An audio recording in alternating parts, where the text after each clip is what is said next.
আসসালামু আলাইকুম, সবাইকে স্বাগত জানাচ্ছি আমাদের আজকে নতুন ভিডিওতে। আজকে আমরা দেখব কিভাবে যে কোনো সফটওয়্যার আনইনস্টল করতে হয়।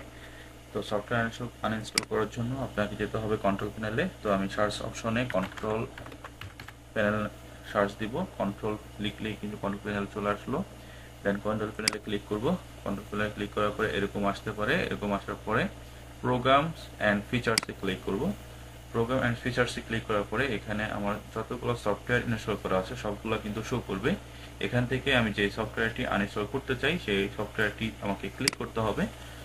তো সে এক্সাম্পল, আমরা এখান থেকে উইন্ডস্ক্রাফট সফটওয়্যারটি আনইনস্টল করতে চাই। সো উইন্ডস্ক্রাফটে ক্লিক করব, দেন আনইনস্টলে ক্লিক করব, দেন ইয়েস দিব।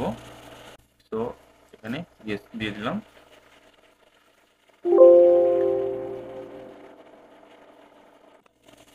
দেন এখানে কি লিখছে, windscraft was successfully remove from your computer. Okay দিয়ে দিলাম, কাজ কমপ্লিট হয়ে গেল।